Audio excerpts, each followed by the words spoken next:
Start recording. Start streaming. Alright, that's working. Hello, everybody! How y'all doing today? It's me. Hi. It's the streamer you're currently watching, Tech Turncoat. Hey, how you doing? Forgive me my tardiness as I was receiving some drunk texts from my friends. Oh shit, I still haven't changed the stream time. Oh shit, I didn't. Ooh. I'm sure it'll be fine. You know what? Stream title's fine. You know what you're looking at.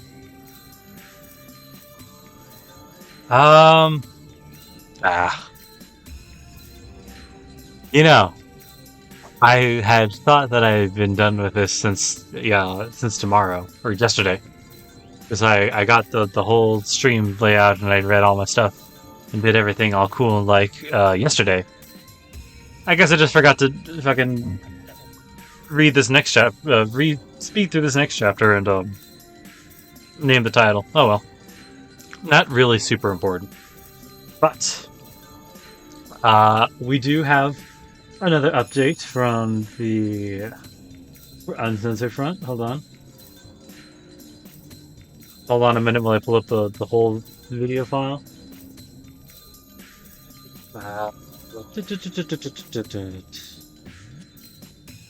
In case anybody can't see it clearly. Shit.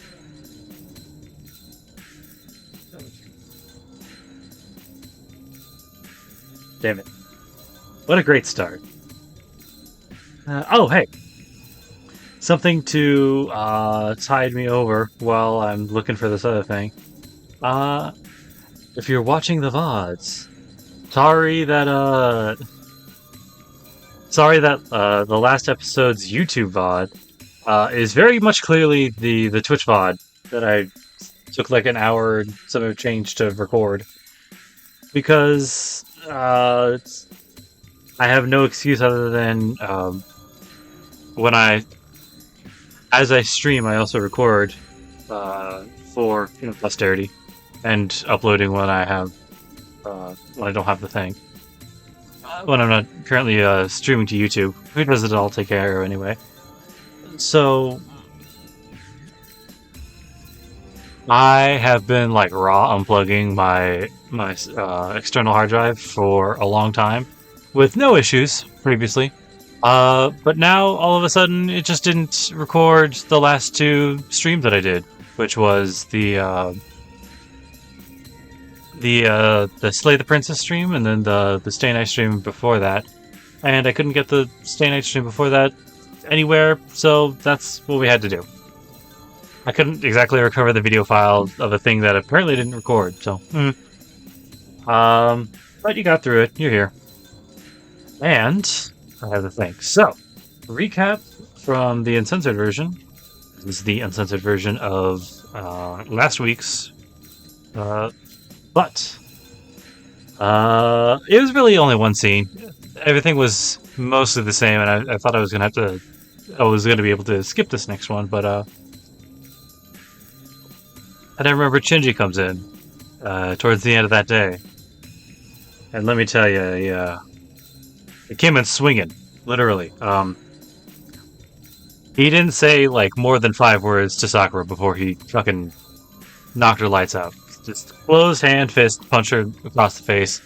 Like literally, she hit a wall and thudded. It was crazy, and like it warranted Shirou like fucking flipping out and attacking him more aggressively than like, hey man, what's good? I'm here to take my sister back and be like a kind of a menace.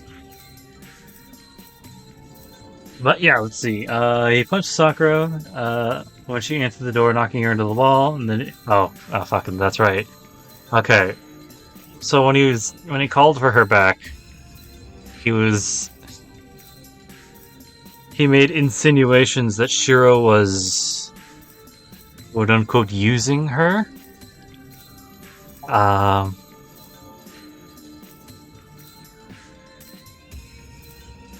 Who the fuck?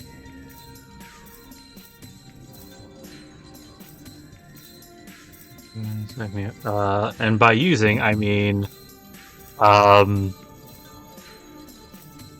abusing. You know what? Fuck it. Whatever. He was sexually abusing her. Let's not be cute about it. He insinuated greatly that he thought that Shirou was doing stuff with her, and he greatly insinuated that he was doing stuff that Shinji, her brother, was doing stuff with her too, and it was very, very uncomfortable all around. And to make matters worse, he would not leave until Sakura said that she would do anything, quote unquote, he wanted to make him stop. In which he left with the parting words of "Remember what you said." So yeah, cheery night all around. Other than that, everything basically remained the same.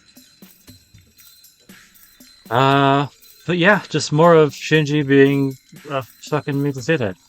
But with that out of the way, I think we should just dive straight in. So give me 1 second. Load. Come on. Let's say Wandering Around Sumo Edition. Heaven's Feel. Dialogue Lost Loop. February 6th.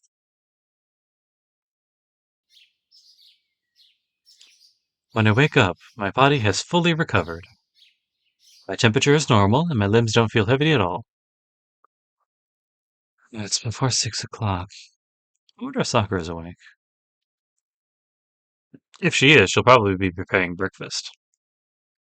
I better get ready and quickly head to the kitchen, or Sakura will finish it herself. I'm going ahead, Saber. Come to the living room in a bit. I don't have the guts to look inside her room, so I retreat after calling out to her. It'll be troublesome if I see Saber sleeping. He is the horniest Sherry boy. And my grandpa collapsed. He was like, "I'm sick in bed, so don't you think you should settle down?" Isn't that rude? He makes it sound like I'm a wandering cloud. Fujini complains while eating. It seems Fujini didn't come over last night because her grandfather collapsed. Senpai, what is this wandering cloud? It's describing Fujini. She's an airy person without a definite character. I answer without hesitation. You're wrong. A wandering cloud is an idler. That's what you call a person who does nothing but go around town to mock people. Sakura and Saber nod in comprehension. I don't even need to mention which part they agree on. So, Sensei, is your father sick? Of course not. My family's famous for not getting sick. My grandpa sumo wrestled with one of the younger guys and hurt his hips. Sumo? What is this sumo, Taiga? Huh? It's kind of hard to explain in words. It's a type of martial art where you push instead of pull. Push and push. You can't use weapons and you can't use a fist. You also can't kick. You basically grapple with your opponent and win by knocking your opponent down to the ground. So it is a pure contest of power? Yep. And you don't wear any clothes. You and your opponent grapple pretty much naked. Naked? Yep. Well, your weak point is covered by a manwashi. Oh, that's a sumo wrestler's loincloth, by the way. If you don't understand, ask Shirou about it. He knows more about it than I do. Fujini says something absurd and sips her miso soup. I see. So, Shirou, what is this loincloth? It's really easy to explain, but I'm a bit hesitant to talk about it. I'm talking to Saber when we're eating right now. Why do I have to talk about loincloths during a meal? I don't know. Sumo's out of my area of expertise. Ask somebody else. Literally anybody else. You're lying. You have a loincloth too. I think she's talking about Fundoshi. I don't! I had to do sumo because your grandfather made me, and I only borrowed one then. First of all, that happened years ago. You're right. You can't lose it because you were small back then. My gramps told you to do a different sport because you wouldn't give up until you won, so he made you do archery. Ugh. Fujini's laughing cheerfully. Man. Fujini's in high spirits this morning, so she's louder than usual. Hey Fujini, it's almost time. You'll be late unless you leave here before 7.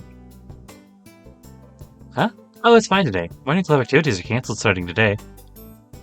Well, I still have to leave early because there's a teacher's meeting. Huh? The morning practice for the archery club is cancelled as well? Yep. Oh, I see. You didn't hear about it, huh? There was an incident yesterday. Some people on the track team got injured during practice. I guess it's because of lack of sleep, so morning practices will be cancelled for a while. I see. They cancelled out the practices because of one injured person? Lack of sleep is that person's...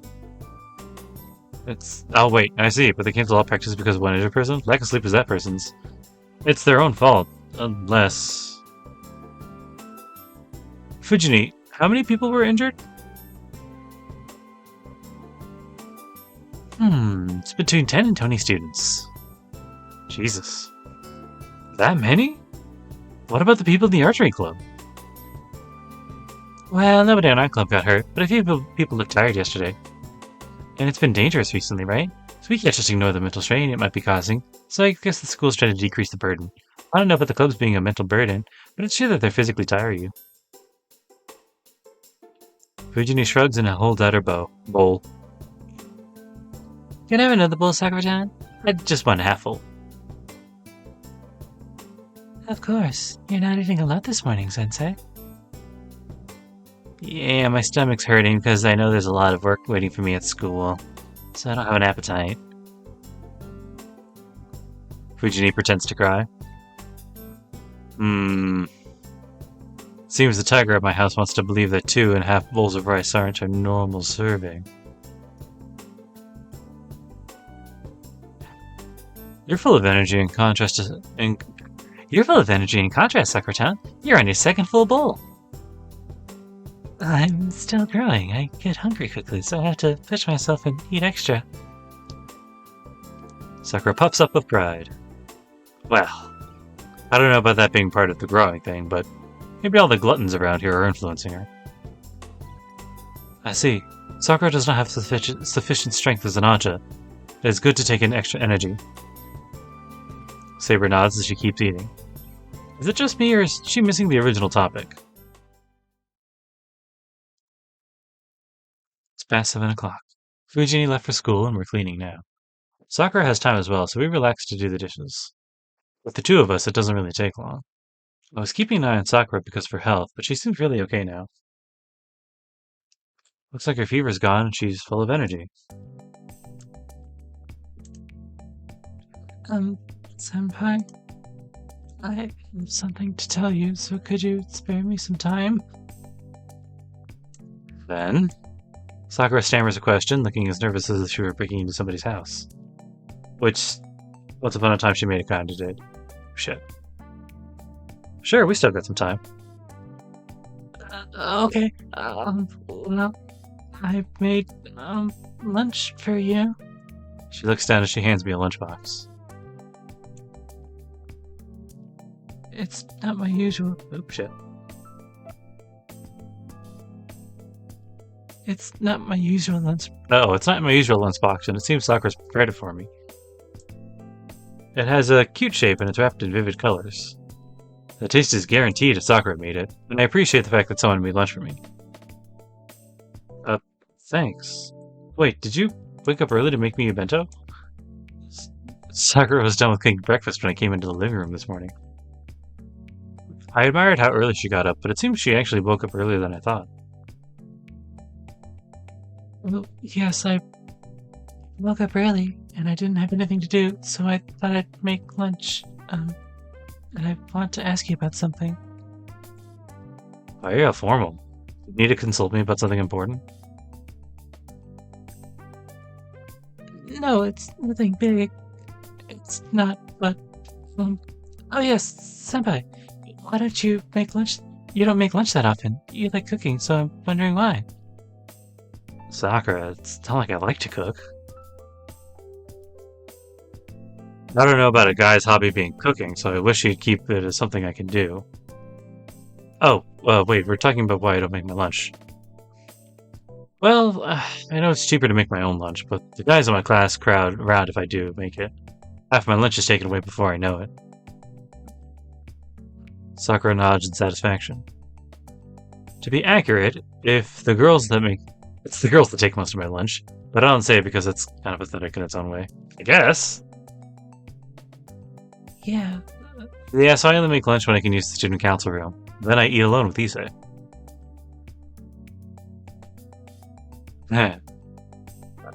Senpai, how about eating at the pottery range in that case?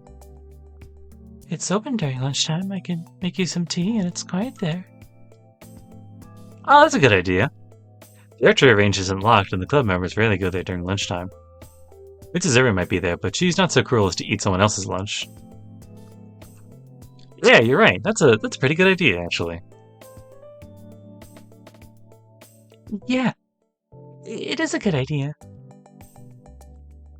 I don't know about an outsider going in there. I guess I have to ask Mitsuzuri for permission. It's alright. The archery range is part of the school, so any student should be able to use it when the archery club isn't using it.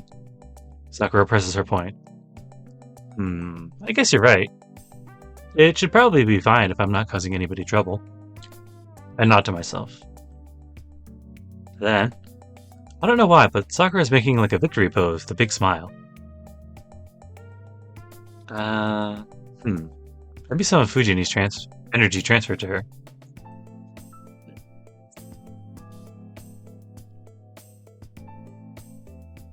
We walk up the hill. There are more students around us than usual. It must be because there's no morning practice today.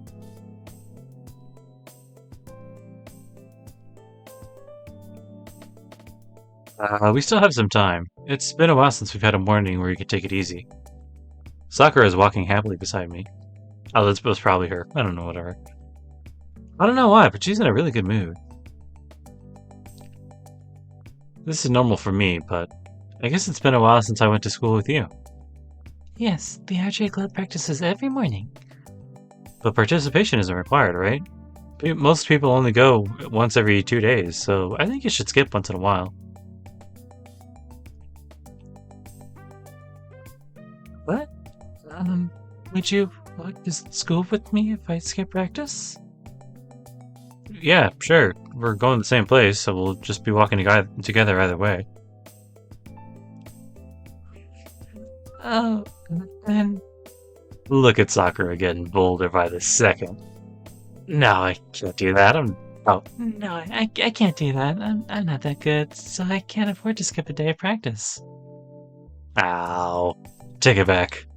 Sakura sticks her tongue out at herself. You sure about that? Not to speak ill of anyone, but you're the best in your grade. You have great form, so I don't think there'll be any trouble, even if you skip a day or two. No, I'm still inexperienced. My thoughts trail off if I let my guard down, and I often don't see the target. I'm lazy at heart, so I tend to slack off unless I push myself to train a little every day. Yeah, I get the feeling. If that's how she feels, then who am I to disagree? A lot of negative self-talk here. I part with Sakura. My class is on the 3rd floor and hers is on the 4th. Well, see you later, senpai. Yeah, don't fall asleep during class. People tend to get sleepy when they're full. Haha. You don't need to worry. I'm not full anymore. Sakura goes up the stairs. I wave goodbye to her and head to my classroom.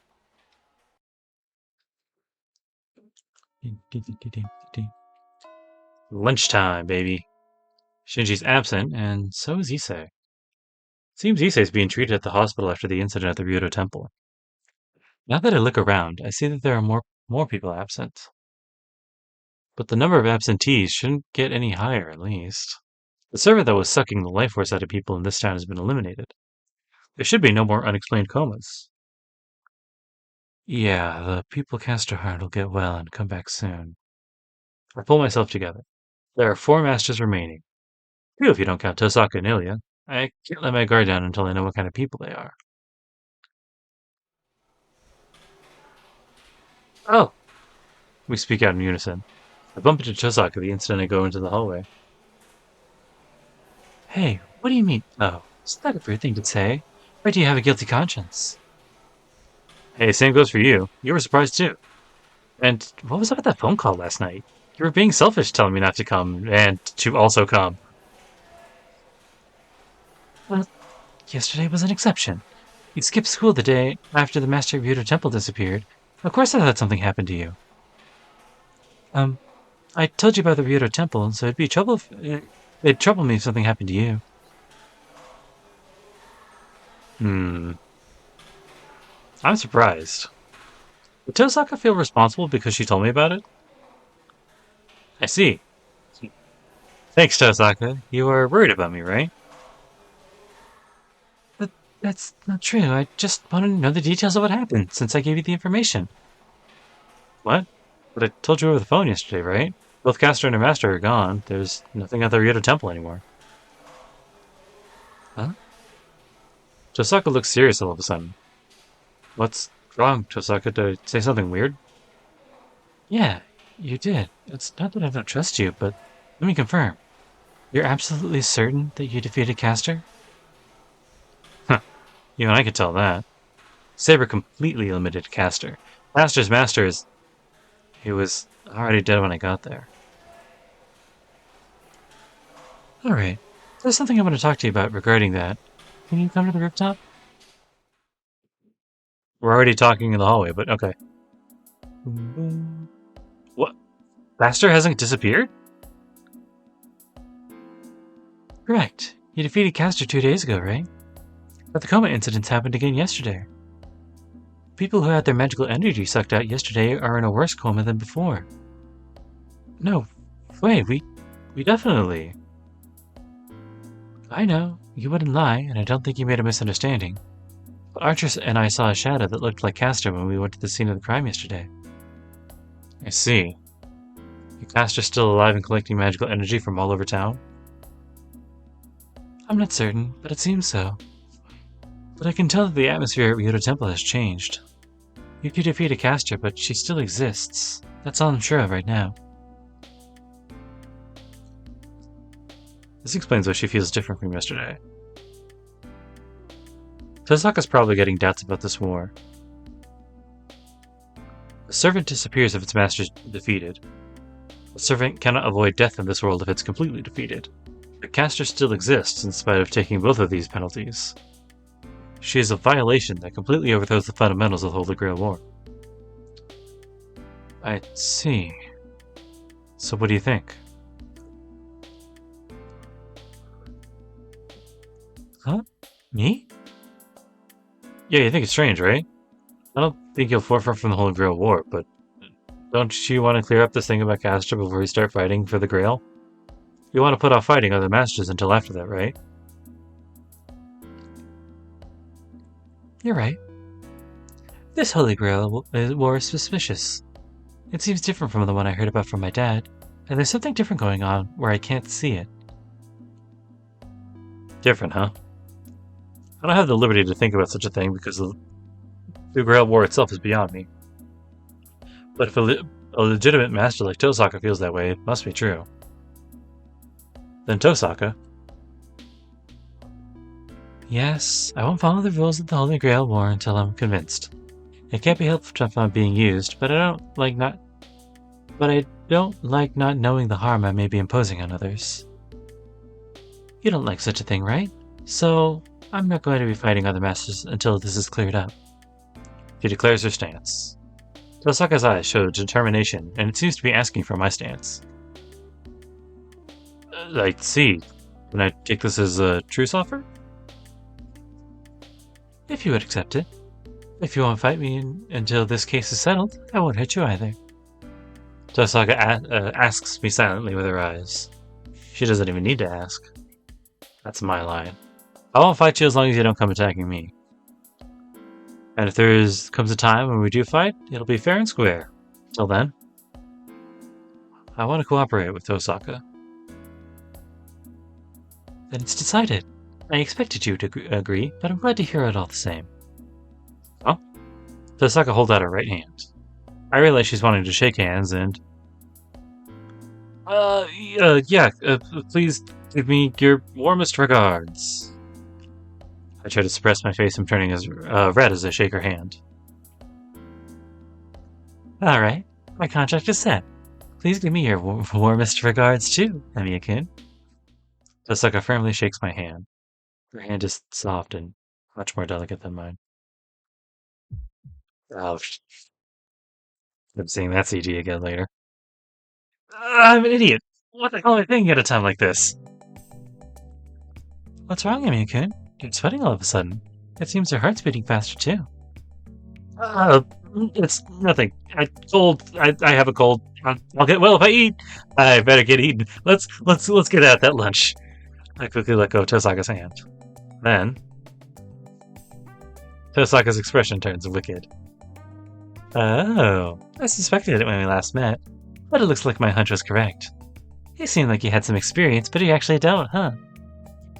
It's surprising. Or should I say, it's just as I expected. I see. Tosaka Rin stares at me from head to toe. Ugh, what? Come out and say it if you want to say something. It's not good to stay quiet. Nothing. Don't worry. It's just that I figured out a bit more about you. Oh, I won't say it, so you don't have to be frightened. I'm not frightened. Go ahead and say it if you want to. What the fuck? Oh, can I? She grins. Man, how can such an evil smile exist in this world? Don't say it. What? I can't hear you. I'm sorry. Please don't mention it. I think it'll be shocking if I hear it. I think I'll suffer more damage if I hear it from you. Really? Then I guess I won't say it. Tosaka withdraws with an expression of victory. At the instant I regain my peace of mind... You're the type that gets hot and bothered over the recorder of the girl you like, right? Hey, you said it! You said you wouldn't! Devil! So I think people get mad when they're told the truth. Tosaka ponders as she eats my lunch. She came to the rooftop empty-handed. Which, of course, meant that she didn't have her lunch. Hey, wasn't I supposed to be eating lunch with Sakura at, like, the archery range or something? Then it was only natural for her to target mine. Just eat. Man, why do you always have chopsticks when you don't have your own lunch? Do you always carry them around? I just brought these with me when I left my classroom. You had your lunch last time, so I thought I'd have you share some of yours. I came prepared just in case you had a bento. Hey now, I think you're putting the thought in the wrong areas. Bring some food before you bring chopsticks. Don't worry about minor details. I brought 2 people's worth of food, so it turned out you brought 2 people's worth of food, so it turned out fine. No, this isn't 2 people's worth of food. It's just that Sakura made me too much. Fuck, bro. Oh, I forgot. You're sharing a lunch another girl made you with another girl. Bro. Wow. Oh well, I guess it's true that I won't be able to finish it by myself. Oh, just don't eat the vegetables. Eat some meat as well. I'll get an upset stomach if I just eat meat. What? I don't want it because that's too sweet. Don't tell a girl to eat meat. I'm keeping track of how much I've eaten. So if I'm not eating it, it's just a sign that I've had my share. Liar. I bet you're the type that doesn't hold back when you go eat yakiniku. I'm sure of it. You'll be scarfing down beef ribs while I'll be munching on my salted fish. You won't show any consideration of my money. In fact, you'll try and bankrupt me, and after you're satisfied, you're gonna tell me, I'm an easy this time. I try to get back at her for what she said earlier. Well said, Emiya-kun. I thought it's scary that I can't deny that. No. You're the scary one, Tosaka. But this lunch sure is strange. There's a lot of food here, but the wrapping is all really feminine. Do you like to cook, Emiya-kun? What a coincidence. I think I heard the same exact thing this morning. Bro, and you forgot too? Ah, I feel so bad for Sakura. Well, it's not like I ate cooking, but Sakura made today's. Jesus Christ! Now you're telling her. Oh, Sakura is Tosaka. What's wrong? Did you have on like a lump of sugar or something? Oh, jeez, I did it. Tosaka sighs and puts away her chopsticks. Thanks. You can eat the rest by yourself. Tosaka gets away awkwardly. Well, it's fine if she's full already. I was nervous eating lunch next to Tosaka, so now I can enjoy a little peace of mind. And life continues on for the great Shirou and Mia. I head back to my classroom. It's a few minutes before fifth period starts, and the hallway is filled with students going back to their classrooms. In contrast, the stairs are quiet and empty. Not many students go to a different floor to eat. There. Oh shit. I bump into Sakura. She looks away awkwardly as soon as she sees us. Oh no! Tosaka's still with us. What's up with her? She was so energetic this morning, but she looks kind of depressed now. I stood her up. Sakura! I call out to her before I can say anything else. I'm sorry, Sakura. It was bad timing on my part. Tosaka steps forward. No, you didn't do anything wrong. You know that Senpai and Tosaka-senpai are together. It has nothing to do with... You're misunderstanding. I went and invited him because I had to talk to him about something. And he didn't skip out on you either. He just didn't realize it. You get that's worse, though. Hmm? Hmm? What do you mean? It's not like... Oh, no! Come on! Stop saying stuff like that. What do you mean? It's not like you made a promise with Sakura. You idiot. She made a lunch for you, so that means she wanted to eat with you. It's natural for Sakura to be mad. God, I hope Sakura got lunch. What? Hold on. We never made, like, any promises to eat together. Senpai? How about eating at the archery range in that case? The range is open during lunchtime and I can make you some tea and it's quiet there. And when I look, I see that Sakura's lunch is untouched. Bro! The Gigafumble! That's right. What was I thinking? Just like it's absolutely right to call me an idiot. I'm sorry, Sakura. I'm so stupid. No, it's fine. See, it's not like we made a promise, and I just thought we might be good if we eat together. It's not good. Let's go, Sakura. We can still make it. We can eat quickly in the archery range. I grab Sakura's hand and start running, but there's no way you'll make it. What can you do in 3 minutes? Tosaka's calm analysis stops me. I panicked because I felt guilty for breaking the promise, but Tosaka's 100% right. It's fine, Senpai. We have to go back to our classrooms, just like Tosaka-senpai says. But Sakura... Please don't worry too much about it. It was enough for me. Thank you. I don't know what to say when she makes a face like that. Then I'll be going. You two won't be late if you don't hurry. You two will be late if you don't hurry. Sakura goes up the stairs with her lunch in hand. I'd better get going too. The Omega Fumble! Go to the Chinese restaurant in the shopping district after school. Wait there, okay?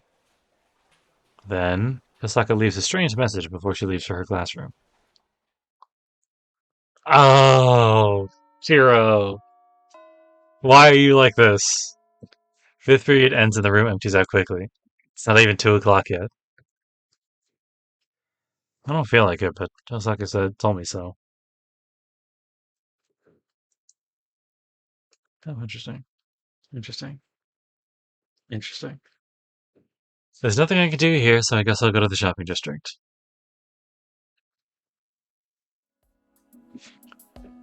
There's only one Chinese restaurant in the shopping district. Koshuan Kaizen. It's an ominous dungeon in the shopping district, with no window to show you what's inside. Most first-time customers run away after seeing the place. The manager, a favorite in the neighborhood association, is a strange little Chinese man nicknamed Small Manager.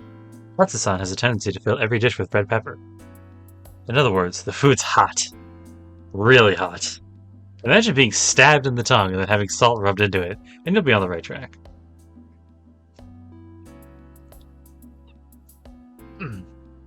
The restaurant's... that sounds good, though. The restaurant's infernal seasonings have given me a general distaste for Chinese food.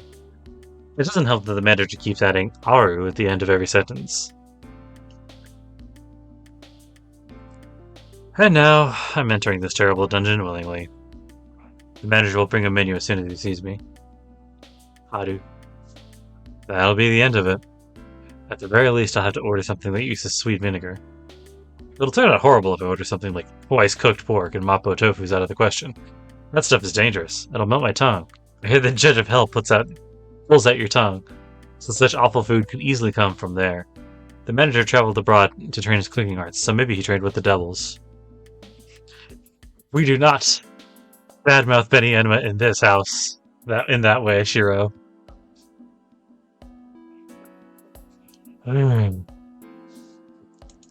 It's almost 2:30.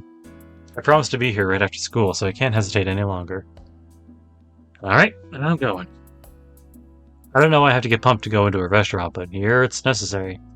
I'm not sure what Tosaka was thinking when she said we should meet here, but I'm sure she's regretting it now. Wait.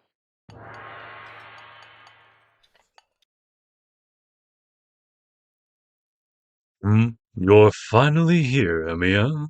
I came early, so I have already started eating. Jesus Christ, we're back here. The priest is eating mappo tofu. And he's eating it with one of those special spoons. The ones that are kind of like their own bowl. I'm speechless. Why is Kodomine here? Why is he eating mappo tofu that looks like a boiling pot? And why is he eating it so fast? He's sweating, but he never stops for a drink, spiritedly moving his hands as if they'll never move again if he stops. Actually, is he just being stubborn? He's eating it way too fast. Or is it that good? It looks as if the spicy oil and red pepper were cooked together for 100 years, just to be used in that dish. And this is bad. This restaurant and Kodomine are both bad. The food here has dangerous amounts of spice. It can't be explained any other way. What's wrong? Don't just keep standing and sit down. The priest talks as he keeps eating. I take caution as I sit across from him. Well, I'm not too sure what I'm on guard against. That's a king. I watch his movements. Amazing. He only has about 2 mouthfuls left. I watch in amazement when Kodomine suddenly stops eating.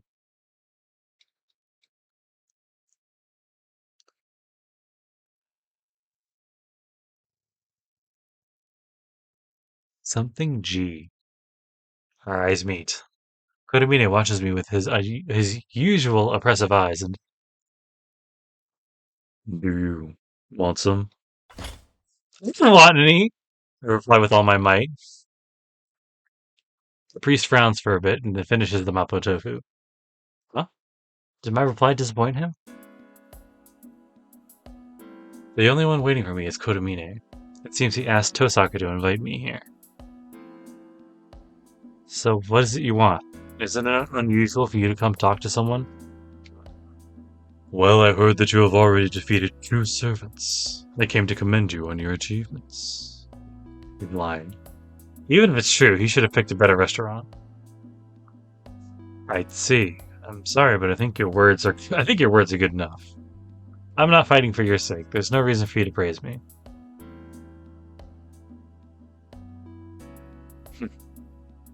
I guess there was no need for banal flattery.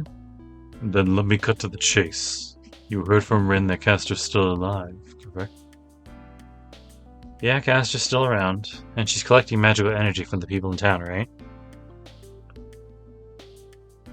Yes. I do not know if it's related, but there was another servant of the Ryudo Temple on the night you defeated Castor.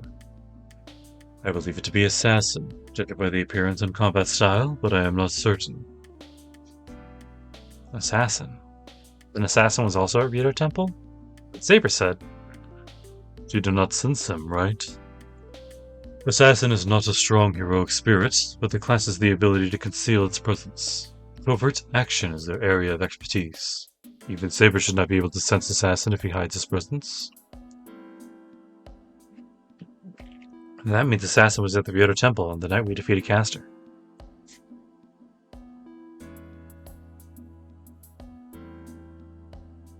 And was he hiding near us, trying to find an opening for attack?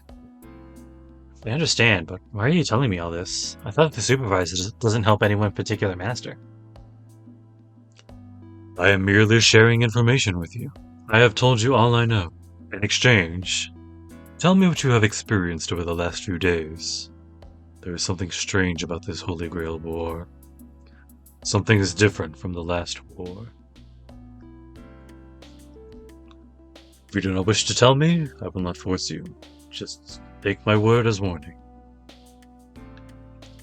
No, I'll pay your price. After all, you came out and gave me information I needed. You have a strong sense of duty as always, Amiya, Shirou. He smiles in satisfaction. Seems he knows every move I'm about to make. But I'm not gonna fall for his tricks that easy. I'll talk. First I have a question. How do you know such a thing? You wouldn't know that Assassin was at the Ryoto Temple unless you had a servant. No, he shouldn't know even if he does have a servant. Neither Saber nor Archer, Tosaka's servant, could tell. It is simple. My Lancer was defeated by Assassin at the temple. As his master, I needed only retrieve his last sight. Then, Priest simply states something absurd. What? I said that I am also a master. You said it too, that I would not know unless I had a servant. Well, you are certainly correct. Huh? You're like the judge in all this. The ref, man. What are you doing? But that ended last night. Lancer has been eliminated. Which means I am not a master. I am no longer your enemy. Well, is that all you want to ask me? Then it is your turn to talk. Tell me who you met and what you saw over the past couple of days. The atmosphere becomes heavy in an instant. He doesn't allow any more questions. He wants answers. I have a lot of things I want to ask him, but I have to answer him first. In as much detail as possible, I recount what happened to me after making my contract with Saber 4 days ago. And what a 4 days it's been. The story lasts about 30 minutes, which then makes it faster than these last couple. Well, I haven't done much as a master. The information I provided is mostly useless, but the priest takes great interest in Mato Zoken.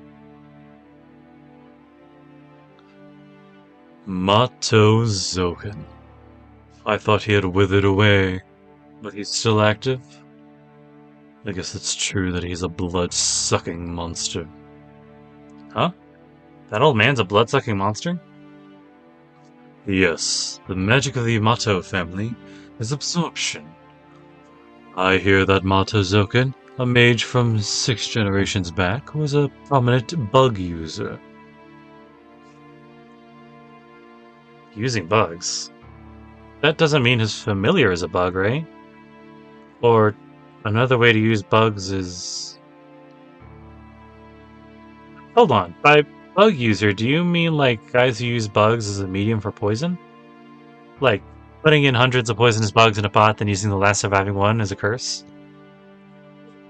No, that is wrong. From the start, cursing is outside the Makiri's era of expertise. The results of their magic always turn to their bodies. Cursing others would only result in mutual destruction. Then he's using bugs as familiars? Yes, Mato Zoken is merely a monster who feeds on the blood of others. I hear he has kept his youth by transfiguring his body and sucking blood, and that he has lived for a few hundred years, but based on what I heard from Rin's father, he's now on the verge of death, and can no longer walk in broad daylight. So he's basically like a classical vampire at this point. That's interesting. He can't walk in broad daylight. Well, I did meet him both times at night. He sucks on people's blood to prolong his life. And he can't walk under the light of the sun. That's just like... Kuramine is Mata Zogan a vampire? He's more like a parasitic insect. His nature and personality are those of an insidious slug. He insults Zokan. It seems Kuramine really hates that old man. You said he's been alive for a few hundred years, then... Was he ever a master? No, Mato Zokan was never a master. He is like a counselor for the Mato family. But he's a monster that has lived for hundreds of years. He might have devised a plan to become a master in a way that we do not know of. Then the one who made a contract with Castor after her master was killed was... Who knows? But he is not someone you can let your guard down against. If he has taken the stage, he must believe his victory is certain. That means the Mato family's master has the support of the worst devil in Makiri history.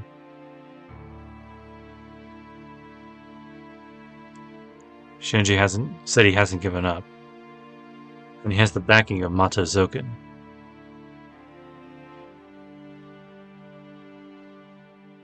He lost his command spell, but that old man might be able to give him a new servant.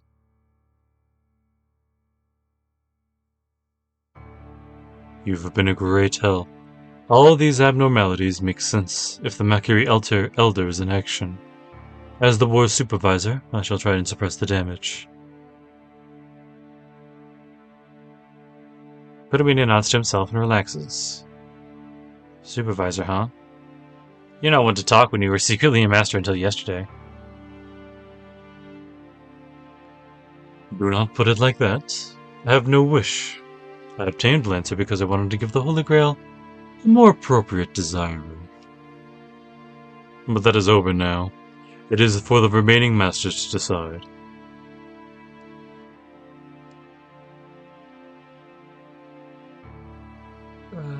Well, personally, I would like either you or Rin to obtain the Holy Grail.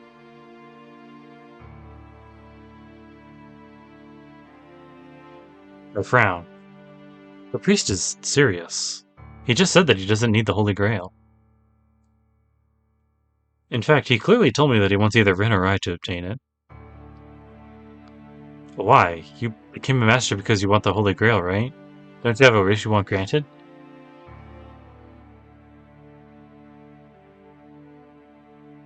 Let's see. I do not have a wish, but I do have a goal. My goal is not a serious matter, and it is meaningless even if I achieve it myself. A goal that is meaningless if he achieves it himself. What are you talking about? If you want to tell riddles, find somebody else.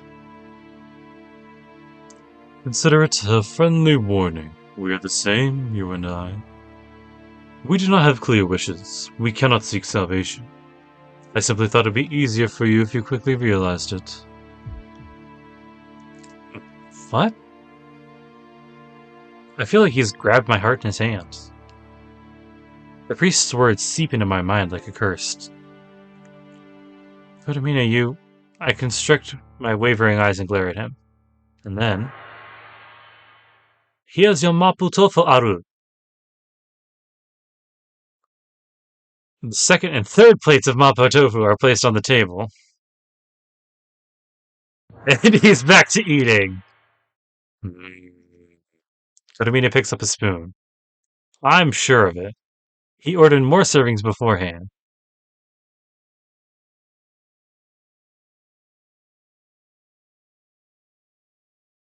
Eyes meet. Kuramine stares at me with oppressive eyes and... Do you want some? I don't want any! I answer him with a straight face.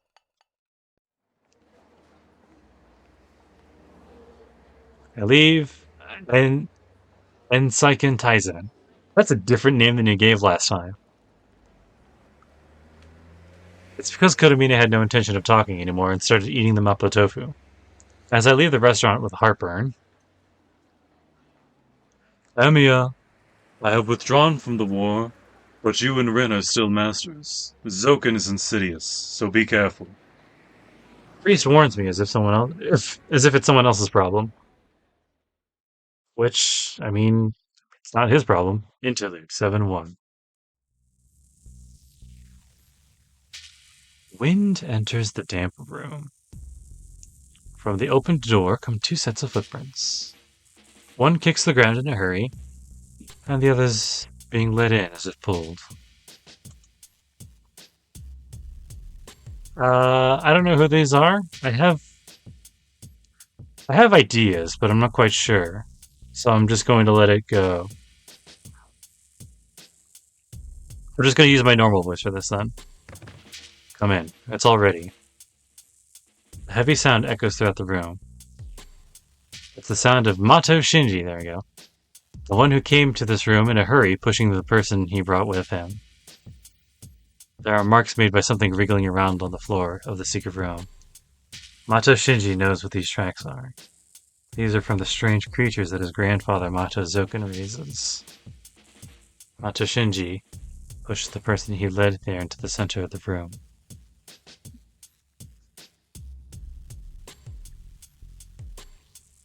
Come on, let's get the unpleasant work over with. He talks from the top of the stairs.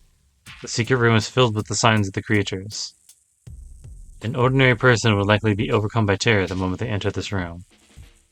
But this person is an exception. The things slither away from the person. Are they scared or have they lost interest? The unseen creatures do not approach the figure. Their presence merely quivers around the figure.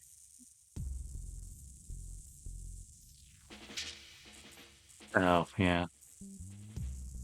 Make me a new book. You'd still have two more left, right? The presence of the room replies to his voice. The darkness undulates as if liking the order. You can go back if you do as I say. That is what you want to do, right?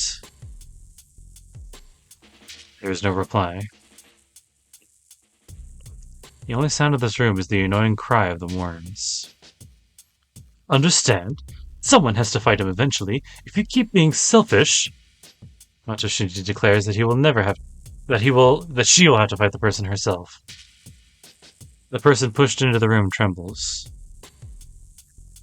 That's not allowed.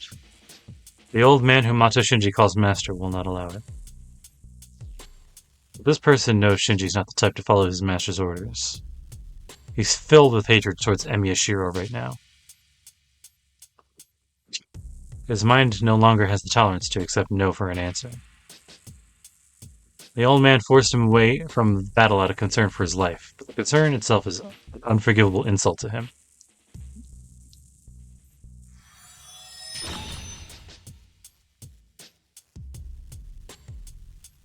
A change occurs after a long silence.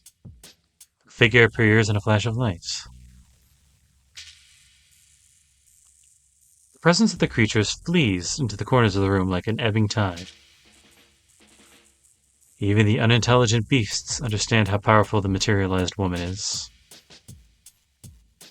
That's right, just leave the rest to me. Long hair and a slender, tall figure. The one clothed in all black is the servant called Rider. Let me confirm again, Shinji. Let me confirm again, Shinji. You're using me solely for your protection, correct? The black servant asks. She's looking up from the bottom of hell, from the preserve of the creatures. Yeah, it's dangerous out there, so I want a reliable guard. Mato Shinji does not hide his joy at becoming a master again. It spits out words covered with lies. Oh boy.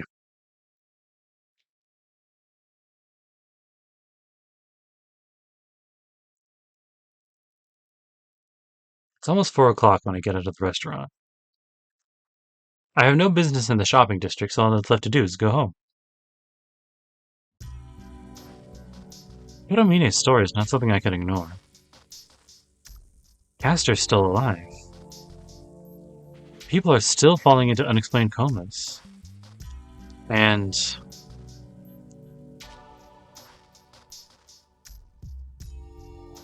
I'm still surprised by how calm I was when I found out Kodamine was a master. Come to think of it, I never really got along with him. I must have known instinctively that we would be in opposition. Yeah, something like that.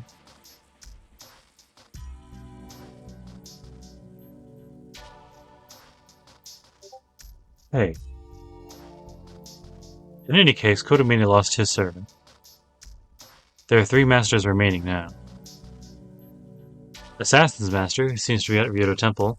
Archer's Master, Tosaka. And... Hey! Why are you spaced out, Shirou? Whoa! Berserker's Master, the girl in front of me right now. Ilya, why did you suddenly jump on me? You surprised me. Hey, it wasn't sudden. You're the one who didn't notice me when I was calling out to you. Maybe too young, hold on. What? Oh. I thought I heard something, but... Could it be? Oh man, have you been following me ever since the shopping district? Yeah, you were walking with a difficult expression. I hope you guys can't hear that. I turned off streamer mode because it was annoying, but now I'm... I don't know. It's the aforementioned drunk friends, don't worry about it. I called to you from behind so that I wouldn't bother you, but you just ignored me and kept on walking. Oh, well, I was thinking, so it's not like I was ignoring you. And you didn't come to the park either. I was waiting all this time. Oh, yeah, she's right.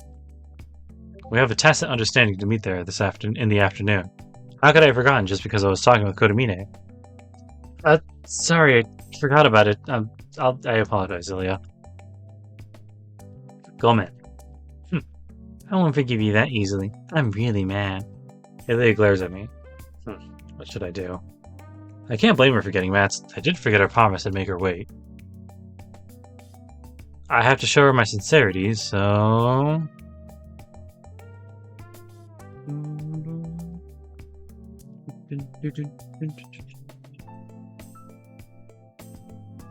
I'm not going to do anything she says, but I will invite her to my house as a guest.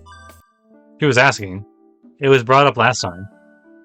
Yeah, I made her wait out here in the cold, so the least I can do is help her warm up again. I have a proposition, Ilya. What? I won't fall for cheap words. Right.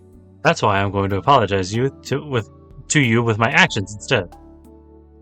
Do you want to come to my house? I can treat you to some hot tea and snacks. Huh? You mean your house? Or else, there's no one home. Well, Davor's home, but I'm not going to let her attack you. I was drinking tea at home. Fuck. I think drinking tea at home is good every once in a while. It might be good, but can I really go to your house? Of course. Besides, you showed me your castle the other day, so it's my turn today. As was explicitly mentioned. Yeah, you did say that. It sounds like she's trying to convince herself. Then... Can I really go to your house? I came to kill you in Kiritsugu. Can such a person be allowed to enter your house? Ilya asked me motionlessly. I don't know how much meaning was put into those words. The Einsburn girl who came to kill my father. Her reason for pursuing Kiritsugu, her reason for wanting to kill me. These things I already know. Betrayed Einsburn. Kiritsugu abandoned everything and started living on his own. I didn't know about all the sacrifices that made his life possible until I became a master. Ilya should not forgive Kiritsugu, and she really must want to kill me. I should invite her to my house despite that fact. No, more so because... Yeah, this master business doesn't matter right now. I just want you to come over. I answer her while looking straight into her eyes. Ilya gasps, looks at me up in astonishment, and... Okay, thanks, Oni-chan. She hugs me with a big smile. Isn't she German? How does she know Oni-chan? Alright, stay here for a little bit, Ilya. I gotta go warn Saber. I roll up my sleeves and glare at the entrance. Go ahead, Shirou. Good luck. Ilya waves her hand and cheers me on. Alright. You have to persuade Saber no matter what.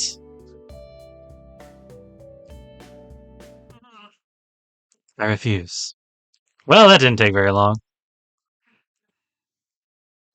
Well, I understand how you feel. I know what you want to say. You want to tell me it's suicidal to invite Berserker's Master into our house, right? I understand. Really, I do. But that aside, set that aside for a moment. Why don't we? No, you do not understand. It is Iliasville we are talking about. A master of her degree could easily be able to detect the weaknesses of this place. It should be very easy for her to destroy the bounded field. You want to invite her in? Is it not just inviting your enemy, you're about to drink poison of your own wheel. But Leah promised me she wouldn't do anything. She doesn't have Berserker with her. She said she won't fight until nighttime. She's just a little girl, so don't get angry with such a little thing. Agenda does not matter. First of all, what were you doing with Iliasville behind my back? You were almost killed by her, and you're showing concern for her? You are not good-natured, just plain stupid. But Ilia's a good girl once you get to know her. She just doesn't know good for evil. she goes into a dissociative state. She doesn't know good for evil, so I really have to teach her what's good and what's bad. You are too optimistic. You are simply taking her at her word, Shirou. Her family exists only to obtain the Grail. She will break her promise to you without a second thought.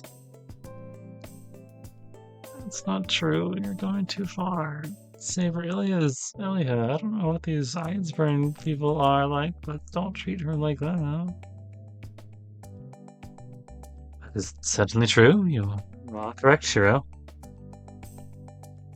Saber, then. Well, it did not sound convincing when you said it in such a quiet voice.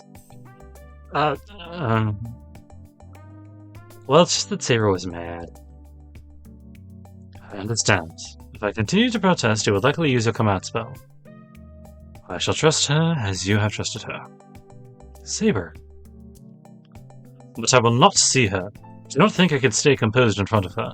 I am sure she will be on guard if I am there. Yeah, you're right. What are you going to do then? I shall stand by in the guest room. I shall quickly come to you in case of an emergency, so please do not worry. Okay. I'm sorry, Saber, but this is... I know. I'm the one who told you about Kiritsugu and the Holy Grail War. I could have been prepared for this. Saber lets out a sigh and goes to the guest room. I see. Saber was my father's servant in the last Holy Grail War. Then, it's more or less natural for her to know the relationship between Kiritsugu and Ilya. Even if it is more than you know. Hello, so this is Shirou's house? In contrast to her energetic voice, Ilya enters timidly.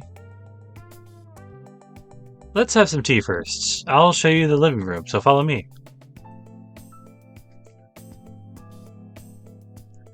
Okay. Oh, this hallway has a wooden floor. Your house is Japanese, just like I heard. Ilya looks around as she walks. I guess this Japanese style is unusual for her since she's living in a castle.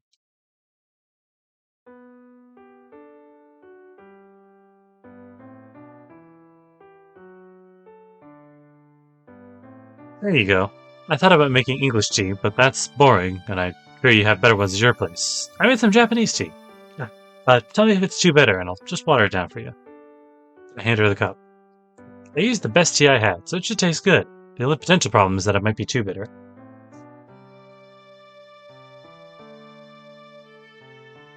Oh, thanks, Shirou. She sits Seiza style and nervously takes a sip. Yeah. Elia freezes.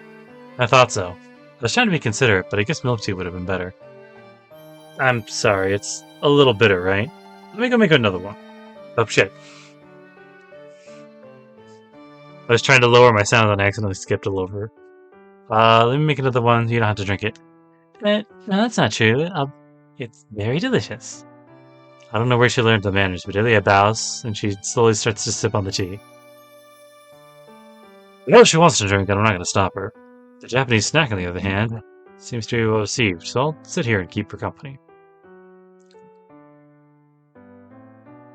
Once we finish the tea, Ilya asks me if we can explore my house. I'm fine with that, but there's nothing really interesting.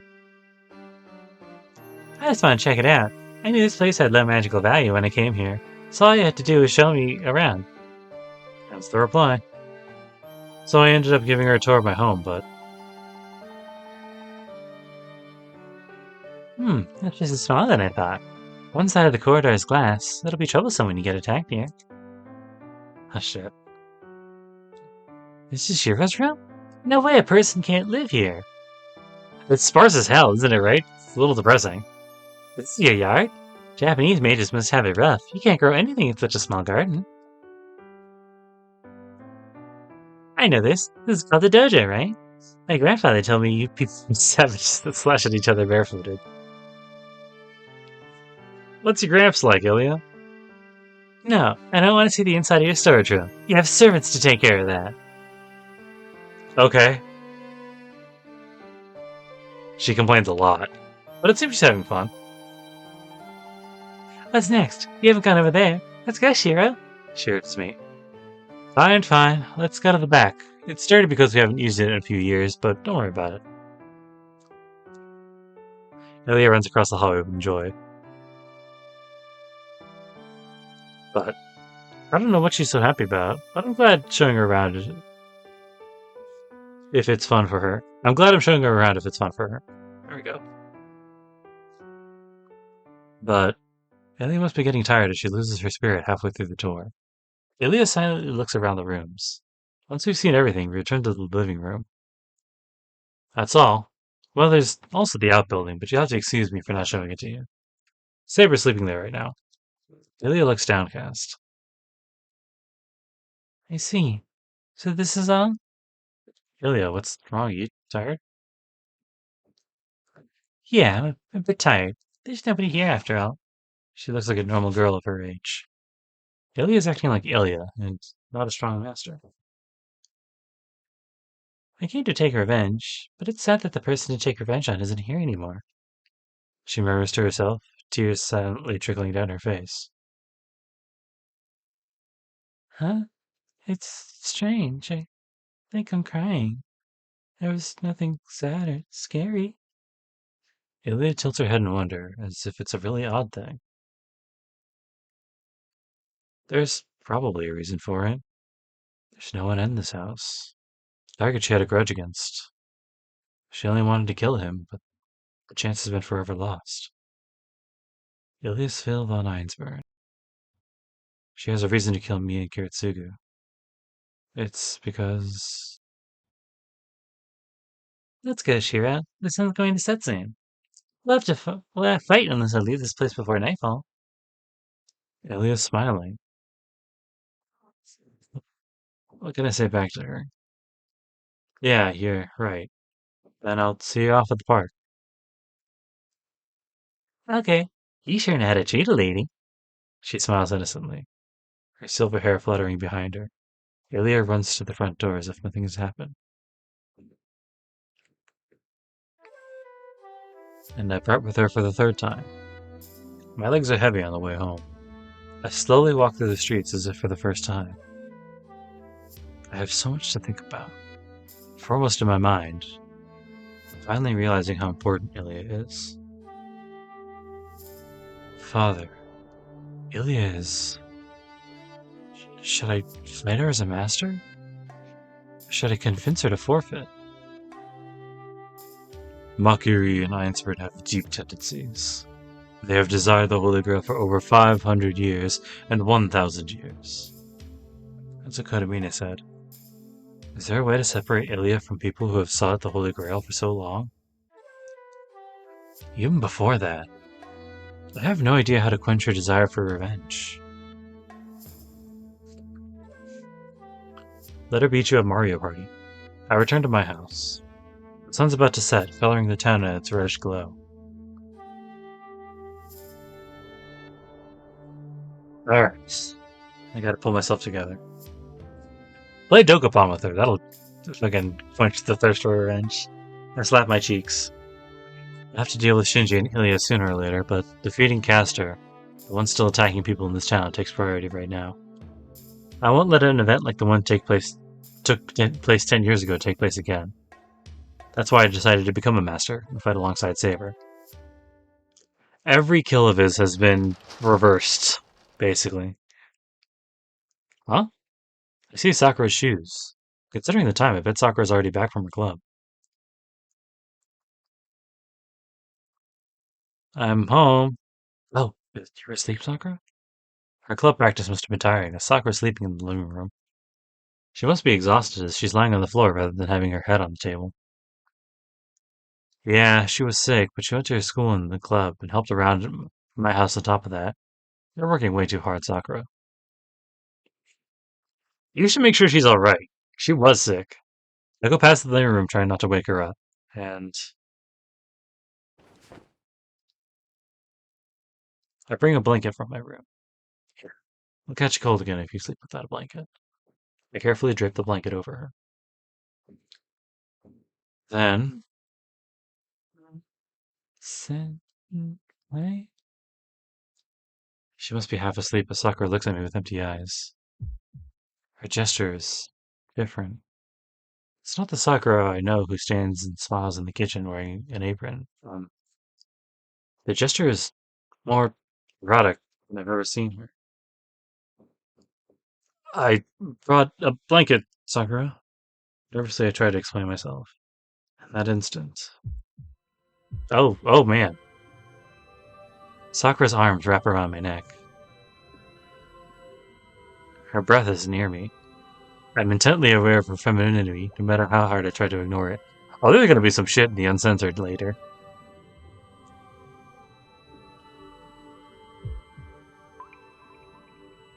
Hey, Sakura. I can't breathe to talk properly. Sakura's half asleep. You need only look at her eyes to see that.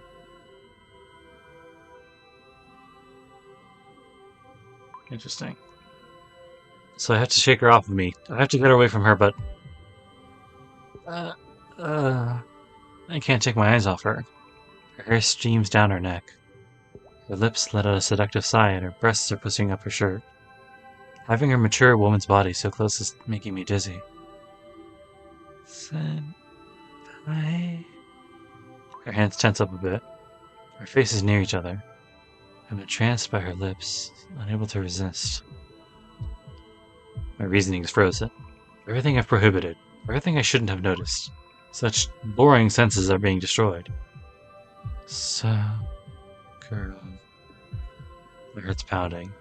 The sound of the pounding heart fills my eardrums. My head empties out and...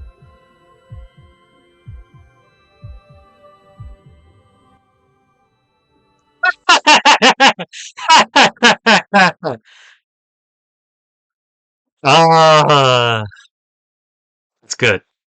That's a good one. Are you home, Shirou? Ah! I jump back. I display speed and quick-wittedness I have never shown before and land on top of the table. That was wonderful movement, but I do not know about landing on the table. You're right. I was surprised. I slowly step down onto the floor. Sakura is... Her hands are lowered, but she's sleeping again. Shirou, your face is red. Did something happen? Your eyes are wandering. Are you worried about something? It's nothing. Let's just go to the dojo. Sakura needs sleep, and I want to train with you until after dinner. Until dinner. That is an excellent attitude to take, Shirou. I am well rested and in perfect condition. Let us prepare for tonight's battle. Are we going on a battle? Saber heads to the dojo without questioning my suspicious behavior. I'm saved. I'm glad Saber didn't see us like that, but I'm more glad that I didn't do anything in the spur of the moment. If I'd done anything to Sakura while she was half asleep, I'd kill myself out of shame. The difference between Shiro Emiya and Mato Zoken. Shinji Mato. It's good that you train, but you have to keep it moderate, Senpai. Jamming a finger is bad enough, but you've almost broken this one. Please put the bandage on slower, Sakura. Of course it hurts. It's natural to swell up if you leave such an injury alone. Please give up and consider this divine punishment. Sakura tapes up my middle finger. Her movements are quick and accurate. She must have lots of practice treating jam fingers in the archery club. She's skillful, but isn't this a bit rough for Sakura? And you too, Saber-san. Couldn't you have gone easier if you're stronger than Senpai? Senpai's body's swollen all over. He won't even be able to take a bath tonight. Sakura, I do not mean to contradict you, but that is what Shiro wished for. I merely responded to his request. And Shiro is partly responsible for tonight's injury. He was the one who wished to train, but he was not concentrating at all. Saber glares at me in complaint. Ugh. There's not much I can say when she puts it like that. Do you feel sick or something, Senpai? Oh. It's not like you to go to the dojo with unclear motivation. Indeed. What was distracting you, Shiro? You were staring into empty space when you were holding the shinai, and I felt no spirit in your attacks. Well, that's... The cause is standing right here in front of me, but there's no way I can say that. Just thinking about it makes my heart jump. Senpai? Does it still hurt somewhere? Sakura looks at me with worry. No, I'm fine now. I just ate too much. It'll help me out. I'm gonna get some more tea now. I quickly move my face away from Sakura. Okay then. Well, I'll go brew some tea after some after-meal tea. Sakura stands up to go to the kitchen. This is really bad for my heart. Her body's engraved in my mind, and I get conscious of her whenever she comes near me. Are you fine with tea, Saber-san? Yes, please do not make it too hot. Sakura promptly brews some tea. Her gestures are supposed to be familiar, but I feel like I'm seeing them for the first time.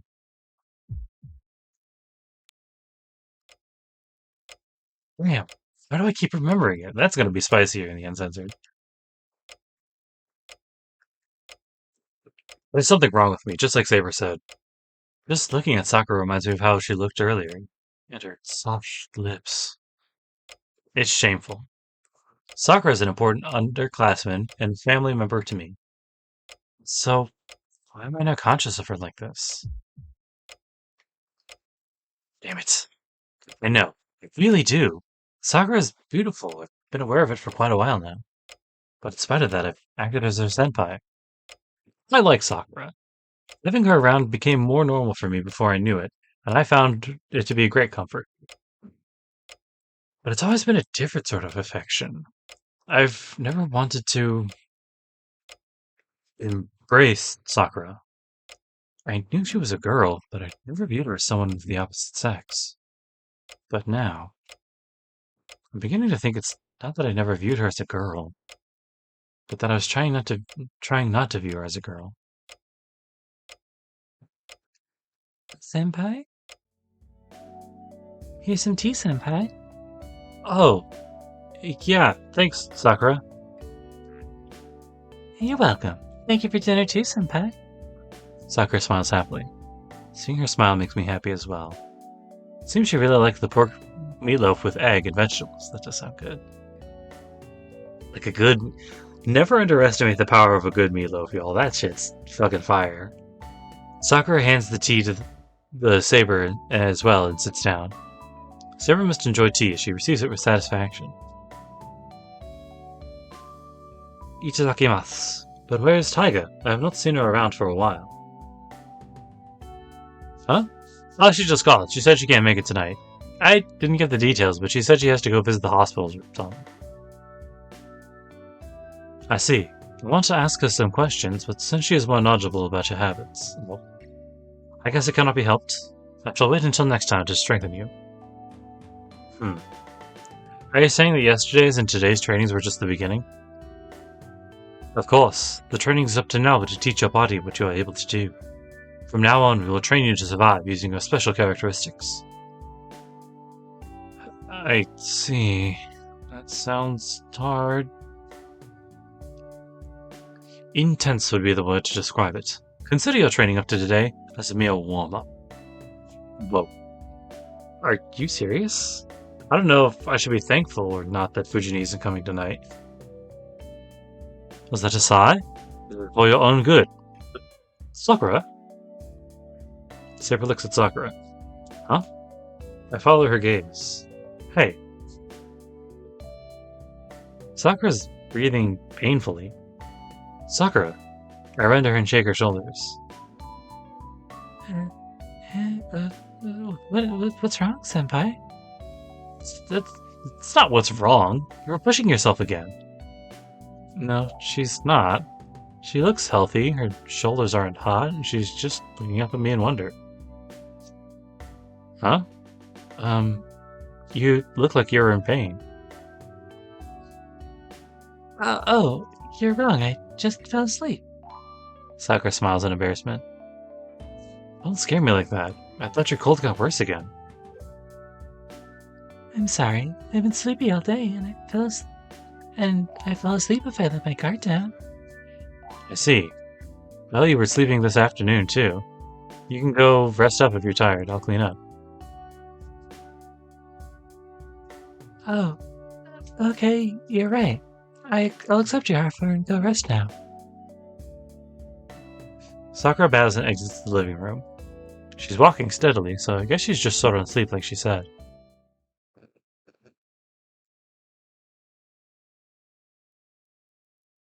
The moon darkens.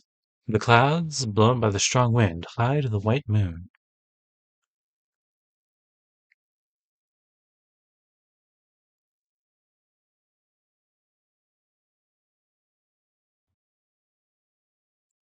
We go outside, careful not to wake Sakura. It's 11 o'clock. We decide to start patrolling earlier to make up for yesterday. The town has continued to suffer while my guard was down, after Castor's defeat. If Castor is still alive and collecting energy from people, I have to defeat her for sure. Ah shit, they're going to Ryudo Temple. Hopefully something will intervene. We descend the hill to the intersection. The question is where to go from here. Shirou, I feel a servant's presence. I feel like it's worth mentioning that there is actually a there's a bad end here coming pretty soon. I have taken precautions to avoid it, but they've already started happening. Is it close, Saber? It should not be a problem distance-wise. Even with your speed, we should be able to catch up to the servant in about 5 minutes. Please give me an order, Master. Saber's asking me if we should follow them or stay here and keep watch. I don't even need to think about it. Let's go. Lead the way, Saber. Saber starts to run. She heads east. It seems she's heading to the big bridge connected to Miyama City to Shinto.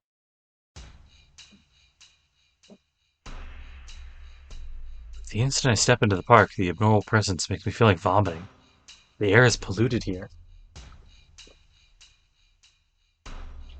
A stench of rot and decay seeps into my nose.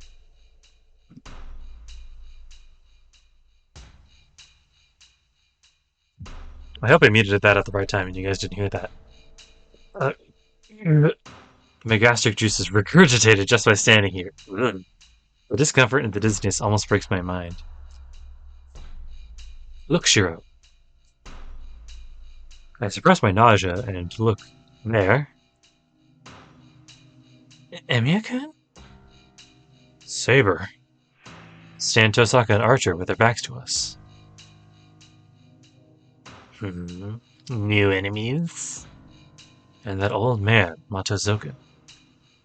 I understand the situation right away. Tosaka's fighting Mata Zoken.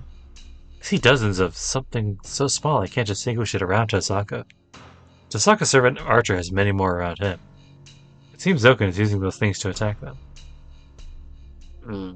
Well, if it isn't Saber's master. So you've prepared a backup. For Tosaka's daughter, you're surprisingly smart. You're wrong. Archer and I are more than enough to beat a confession out of you. They're just spectators. They have nothing to do with me. Tosaka keeps glaring at Mata Zoken. But her back is... What were you thinking coming at a time like this? Do you want to die? Harshly scolding me. Shirou. I know. This isn't the time to be arguing with Tosaka. This is how Tosaka doesn't look away from the old man. I'm feeling danger from him. A monster said to have survived by sucking people's blood. A descendant of Makiri who tried to obtain the Holy Grail and made Shinji into a master. There's no way such a guy would just stand there and not do anything. I wanted to keep this hidden, but I guess it cannot be helped. I cannot survive against two servants. He makes a sound with his cane. The instant it strikes the bricks beneath the old man's feet. Oh shit. Someone we already defeated appears to protect him. Caster. Damn, so she really is still alive. Please stay back, Shirou. Cast it, but not cast it. Her appearance and abilities are the same, but I do not feel her will or her soul. That thing is an imitation made from Caster's corpse. Saber steps forward. In her hand is the invisible sword. Oh? As expected from Saber, you saw right through my trick right away. Oh my, no wonder Shinji's rider was no match for you. Archer should be no match against you, just like Caster, who was defeated without being able to do anything. Is that all you have to say for yourself? Deceiving us is the least of your crimes. Even though Caster is an enemy, she is a heroic spirit chosen as a servant. You better have an appropriate determination if you are trifling with her cause. Oh, I only picked up some trash nobody needed any longer. I do not mind being called a heretic for that, but you would be far lower than a brute if that is the case. You are the greatest servant after all. Then it is best to make you, rather than this corpse, into my slave. I shall let my worms eat you alive and have you follow this corpse's fate. You...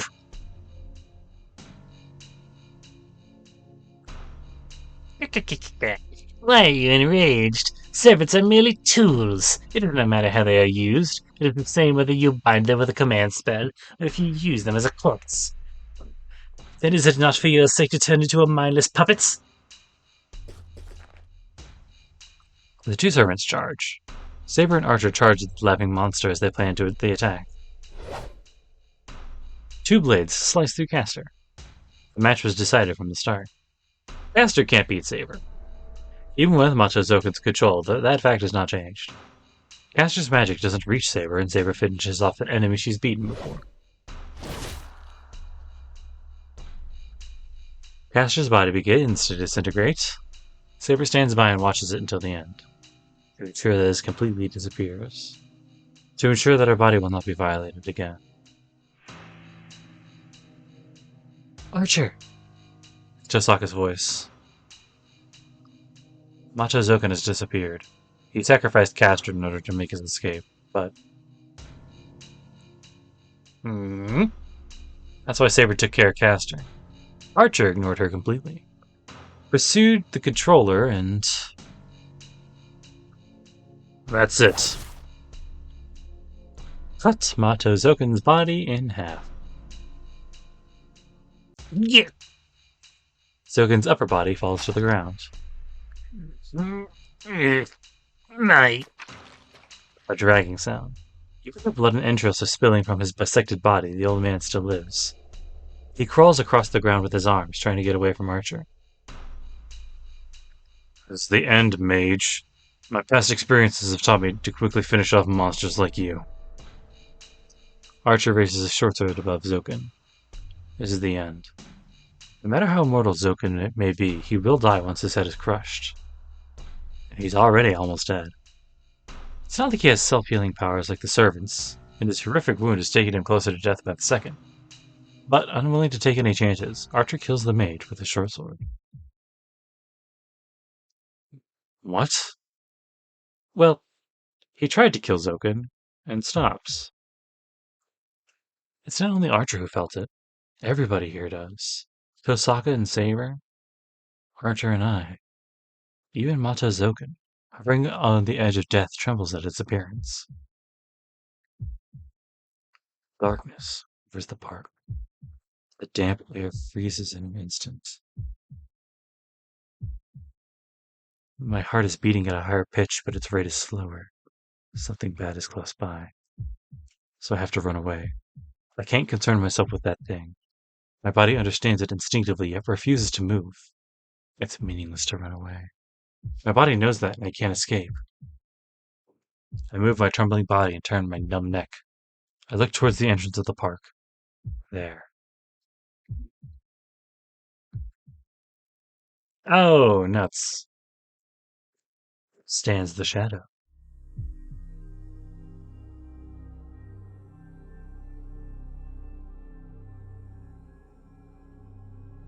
Face is distorted. I want to believe it's just my imagination, a product of the distorted sense of balance caused by extreme tension.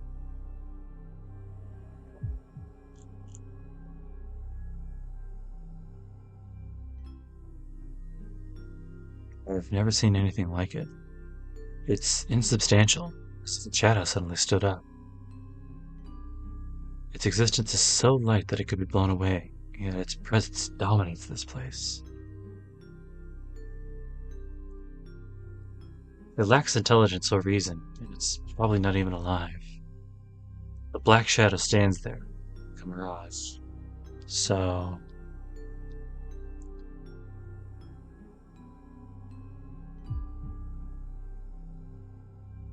why do I find it so familiar? Impossible. Oh, impossible! I hear a hoarse voice. Unable to speak here happens to be the dying old man. Impossible, impossible, impossible! He crawls while screaming. Mata Zokin pulls himself away from Archer and out of the park. It's not that Zokin had that much strength left. It's just that fear of the shadow drove him. Nobody's able to move. Tosaka and I stand still, transfixed by fear. Even Saber and Archer seem entranced. It's like a deep-sea monster. The shadow sways in the silent world where everything is still. And...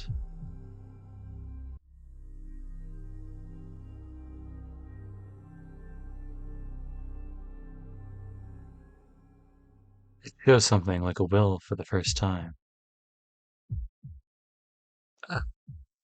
It lacks eyes, limbs, or a body, yet it still casts a shadow at its base. Outlined by the moonlight, the shadow begins to stretch and elongate. Like a snake that found its prey, it points at Tosaka and... oblivious to the change, Tosaka does not move. Saber's too far away. Archer's already started running, but he's too far to make it in time. So, Shadow lashes out. Without showing any signs, the shadow abruptly covers tens of meters and... Saka, watch out! I frantically pushed Osaka aside. And I can't hear her voice. The instant I push Tosaka away, something engulfs me. A splashing sound and a sensation of something trying to crush my body. My presentiment wasn't wrong. Water has come crashing in around me, and I'm now sinking into the sea. But it's hot. The seawater's too hot. Boiling coal tar. It sticks to my skin and cuts off my life. I don't feel like I'm in the sea.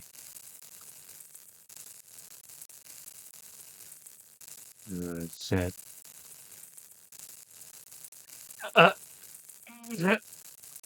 feel sick. I feel sick. wrong. I feel sick. It's wrong. I, I feel sick. It's wrong. I feel sick. It's wrong. Grab its corpse, one eye missing, rotten, soft, and flesh, forced into my mouth. Raven's corpse smears my esophagus. A clear sensation of eating a life, a life. Even if it's rotten, it's real. I can't taste it without cooked food. It's good. There's no taste, but I'm forced to eat it as long as it's in front of me. A popular place, a big line, a place with leaf rabbits. There's only one clerical line, consists of rabbits. Lines and lines, they'll rot as soon as they get in line. Infested with maggots, which is rotten, which is...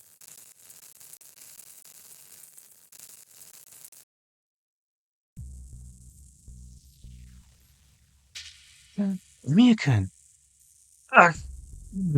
I wake up. The body's hot. I wonder if any of that... Yeah, infested with maggots, which is rotten, which is infested with maggots, which is alive, which is doing the eating. My body's hot. My nausea isn't fading. My head isn't shaking, and I can't even stand up by myself. Are you awake? Can you tell who I am? She slaps my cheeks. I can tell. Only Tosaka would slap someone at a time like this. Good. I guess you're right if you could talk back like that. That was just my honest opinion right now. Idiot, why are you smiling? I'm not gonna thank you, okay? Don't ever do that again. You can't return the favor if you die trying to save me. She glares at me. But Tosaka's still rubbing my back with one hand and holding my hand in the other to check my temperature. Hey, Tosaka, what happened to that weird thing? It disappeared. It vanished when you stepped into the shadow and fainted. I think it came over from that way. Tosaka looks southwest and grits her teeth. I see. But I was entangled in it for a while. Really? It hadn't even been 10 seconds since you pushed me. Here's the proof. See? Shirou! Saber runs up to me. You acted reckless again! Oh, shit. Saber supports me and pulls me away from Tosaka. Get away, Archer's master. I shall treat you as an enemy if you come any closer to my master. What? I'm your enemy as well? Of course. You are a master, and Archer is with you. I do not know why Shirou protected you, but I can't let you near my master before my eyes. Saber glares at Tosaka. Crap, I guess I never really told Saber at our current truce. No, that's wrong, Saber. We're at peace right now. So until we defeat Caster... Shirou? Please get yourself together. I'm saying Tosaka's our enemy. I promised her. Understood. I will not fight her if that's your will. Yeah, sorry. I can't talk anymore. I endure the nausea and the chill that tries to make me unconscious. I have to get home before I faint. I have to stay conscious until then. So you survived, huh? Well, you didn't touch the main body, so the most you can do is make you ill. Archer approaches. Archer's expressionless, even though Zoken got away, and he's the only one calm here. Archer, do you know what that shadow is? Who knows? One thing's clear. That shadow's what's been draining the life out of the townspeople ever since Caster's death.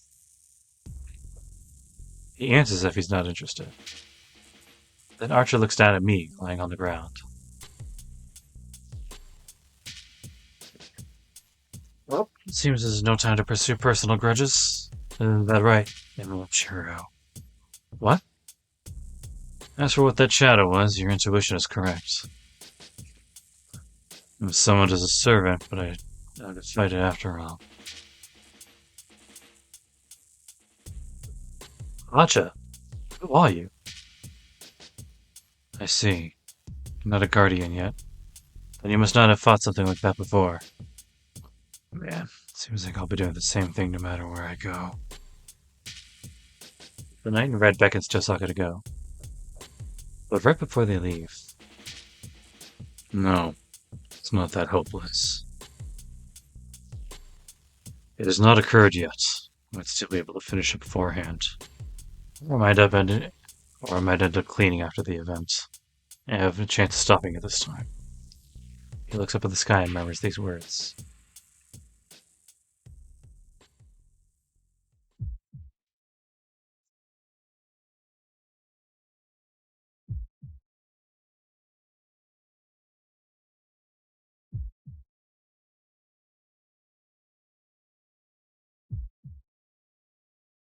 Switches on and off. The heat permeates my body and I don't feel like I'm walking. Is it because someone told me that it's like a disease? It feels like plagued maggots are filling my whole body. Senpai? I can't tell dream and reality apart. I feel like I'm already asleep and trying to go back to my room. Sakura, were you not asleep? Please move aside. It'll hurt Senpai if you hold him like that. No, this is my duty. And if this is a disease, you might get infected as well. I'm not talking about that. Saber-san, I don't know what you two are doing. I knew you wouldn't answer me if I asked, so I never did. But Senpai has seemed troubled ever since you came here. I could still bear that, but tonight you've brought him home injured. Sakura, that is... I don't know what your circumstances are, but isn't there a better way to go about this? If you can't, please at least resolve your problems without involving Senpai.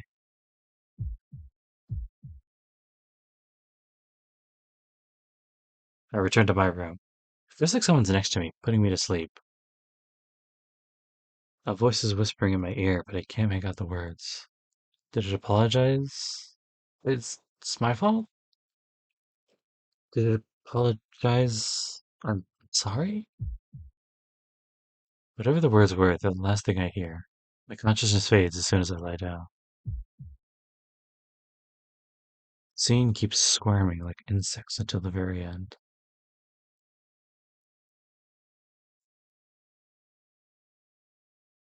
Interlude 7 2 Heaven's Feel.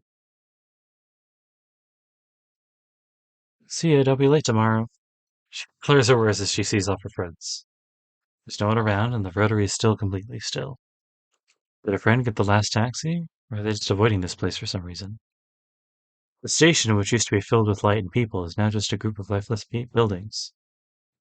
I guess there are days like this. She heads home, still slightly drunk. It doesn't matter if there's a taxi, or if the last train is out. Her apartment's close by. Her friends live 3 stations away, so she always walks home by herself after seeing them off. The rotary is quiet, even though it's still before midnight, and she starts home like always.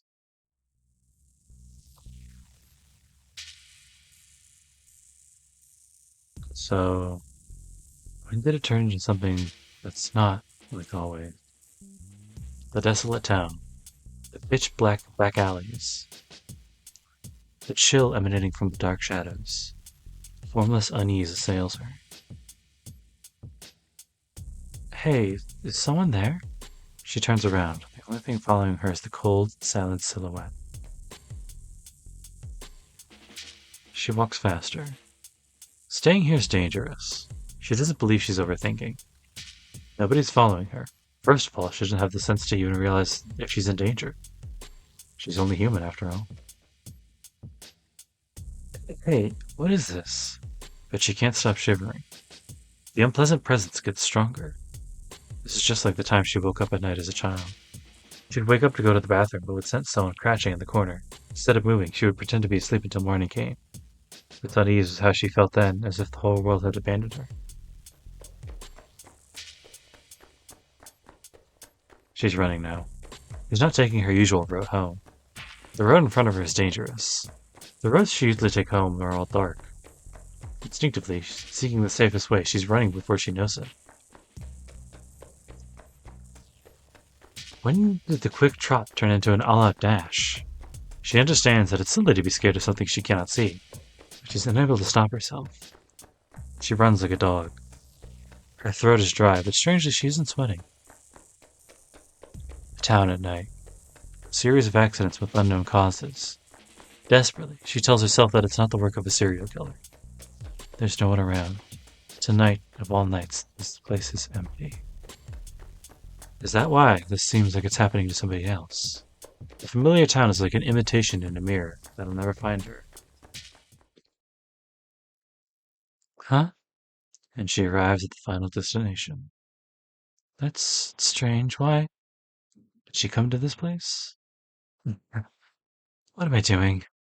Something's very funny. Something's funny, so sounds of laughter come from her throat, as if from someone else. She's merely running. Her usual route home seemed too dangerous, so she ran along the roads that felt safer to her, and finally, she realizes that there's no place to run.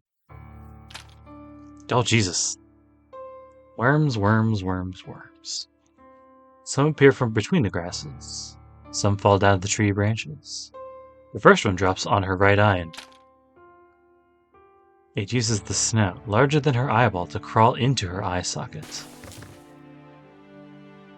The scream is not heard. She crumples to the ground. Pain shoots through her heels. It hurts. It hurts as if they've been chopped off with an axe. Since that's impossible, she tries to move her toes, only to find that she can't feel them. In its place, many new things enter her body from her cut heel.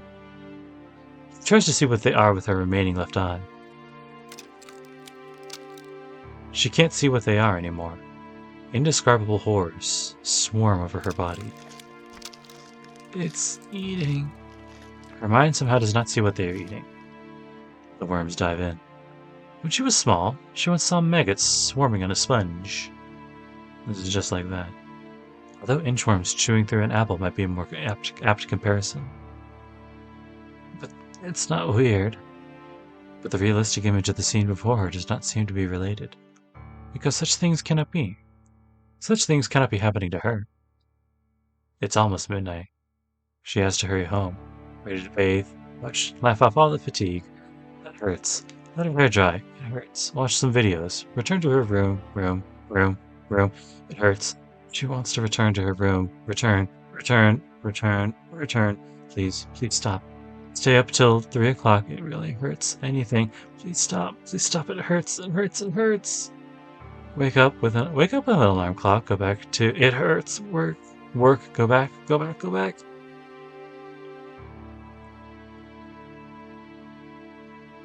So I want to go back to work, back to my room. I want to go back, but go away. No, stop, please. Take me back to my room, please. Please. No, why? Why are you eating me? The meal ends in under 5 minutes. It was too gruesome a scene to be called a meal. But if one defines having a meal as absorbing nourishment, then this certainly was a meal. The lying body stands up. The female body has turned into an old man's body. I can never get used to this. The hoarse voice echoes through the park. The worms have disappeared. They've finished their meal and have returned to their nest, the old man's body. In other words, they replaced the woman's body, the one they fed on. Someone else was watching the spectacle. Between the crisscrossing tree branches, a white mask is floating. The mask made from human skull is smiling like a buffoon. The owner of the mask does not even need to be mentioned. It's the seventh servant. The one born from within the fake servant. He is the heroic spirit who defeated Lancer, assassin. Impressive. So your previous body was not your own either. Oh, were you watching, assassin? Yes, my body has perished a long time ago. I'm just an old fool who has to leech off of a whole body. My body cannot handle walking under the sun like everyone else's. The laughing figure is indeed Mata Zoken. It took him a few minutes to attack and take over a woman's body. The speed is incredible, even for a master mage. I see. So you do not care who it was. All you require is a full body, no matter whose it may be. You merely mold the body to the shape you want. What's inside your body are worms in any case. The worms will function as your organs. It is indeed a mimicry. Oh my, in only one day, you have grown quite talkative. Do you remember your wish now? Of course. I can only be summoned by people who share my desire. Your craving for eternal life has summoned me here. What I wish for is eternity. The black shadow wavers. The motionless skull stares at the aged mage. This raises a question. You are already immortal. You have lived for over 5 centuries. Then is your wish already not granted? The old mage lets out a cry. Who would know that the cry is not a laugh, but a cry of anger? Yes, Matazoken is almost immortal. He will live as long as there are bodies to infest, and his soul remains alive. But there is only pain. Matazoken does not wear his current form by choice, turning his body into something inhuman and mimicking human form. There is a limit to this magic. It is like a machine that can run forever, in theory, but its parts rust over time. Parts rust, cogwheels slide out of place, programs become obsolete. No, I am not a mortal assassin. My body rots. It will rot no matter how many times I get a new body. It will rot no matter what I do. This new body has begun to rot already. Can you begin to understand the discomfort and disgrace of rotting alive? The despair upon learning that your body is not human. Why does it rot? Are the worms inside not able to make a proper body? That is not true. The worms are lively. They have no problem as a body. From the start I became a parasite in grief over my aging body. They serve perfectly as a body. I chose this method to prolong my life forever while retaining my humility. I am even more confused. Is that all you can manage, even with the power to perfectly preserve your body? After all, why are you taking the form of an old man? If you're able to shape the flesh into any form, you should be able to take any appearance. That is a good question. Then let me ask you. Let's say something that lost its original body tries to reproduce its body with its powers. In that case, what do you think restores the body to its original form?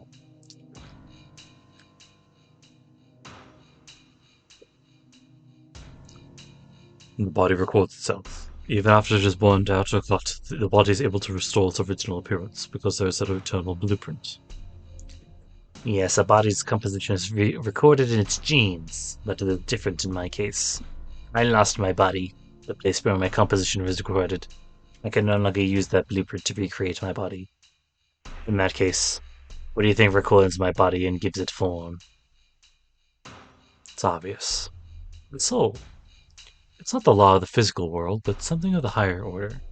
A record of all the bodies within the concept of the astral world. Yes, if one has the soul, then one should be able to reconstruct their body even if the original body and genes have been lost. So in other words, this old mage is... I see. You kept your soul alive while taking the bodies of other creatures as your own. So that is the trick behind your immortality. That must be why you cannot turn yourself into anything else. What you are keeping alive is your soul, not your body.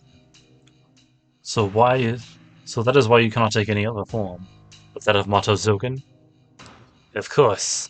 I'm not taking form as an old man because I want to. Look, this is the only form I can create. And it is a poor creation that rots away unless I exchange it periodically. I used to be able to last 50 years before I had to exchange my body, but I have to exchange it every few months now. Who can understand this pain I feel as I rot away? Do not misunderstand. Assassin of this generation. Do not call such a thing immortality. Irritation can be heard in the voice of the old mage. It has been 3 days since assassin summoning. He finally sees the true nature of his summoner. I understand now. So what is rotting is not your body, but... Yes, my soul is rotting. Time moving affects ethereal bodies. Therefore, my physical body will rot. It is natural for my body to rot if my soul, the blueprint of my body, is rotten. That is why you seek the Holy Grail. No wonder you are angry. Such eternity must be more painful for you than those who have no idea about eternity. Exactly. My body rots. I need to be freed from this pain, from the poison violating deep into my bones. The Holy Grail exists for that purpose. I have persisted for that purpose. Right. I do not want to die. I want to live. It is dreadful to think that I will disappear from this world. To escape this fate, I have lived for hundreds of years, devouring the flesh of thousands. You understand? Master of the mountain. Myself for turning myself into worms. I hate being the only one who rots away. I hate all humans for being given bodies as a matter of course. The white mask looks down at the rotting old man. How could he say he hates humans that live peacefully? It was his spell used to escape that peaceful life that gave him his pain. The unending torment of that mage, the decay that melts his bones and flesh, is the result of his own action. But the pain overrides such trivial matters as blame. It must not matter who's the evil or what the cause is, because it's just speculation. But Mata Zoken must be insane already. Pain and fear of experiencing one's own decomposition must be unbearable for normal human beings. Nobody should be able to endure it, no matter how strong their mind may be, because one will die. The body dies if it rots for over an hour. 200 years. Only this old mage would understand how rotten the mind is of someone who has had his body rotten away. Mata Zoken has gone insane. No matter his mental state, if there's nobody in the world who can identify with him, he will be labeled insane. A centuries-old obsession, eh? I cannot understand, but... The old man's monologue can be summarized in one sentence. He does not want to die. He does not want to die. In short, he does not want to die.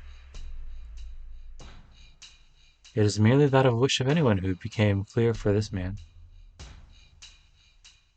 He sacrificed many people, clinging to the simple, yet foolish wish. He prepared many things and sacrificed people to obtain the Holy Grail. No. This old mage's very existence is made possible by those sacrifices. That is the reason enough for mankind, for the masked assassin to pledge his loyalty. I do not understand. You are appropriate to be my master. Very well, let us both aim for eternity. We are as both beings who are not treated as human. The skull waits. The servant in a black coat bows to the old rotting mage. Interlude out.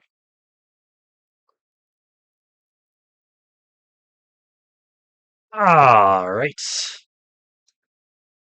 It's in the can. We are good to go. Delight. Top. Ooh, what a nice and full one. And one that's sure to be interesting in the other version. But that is to find out for later. As for now, hope you guys had a lovely time, and hope you guys take care of yourself in the meantime. Next stream should be Friday for a new Slay the Princess, which I only brought up because I've been very much looking forward to it. But in the meantime, I hope you guys take care of yourself, take it easy, and have a lovely rest of your day.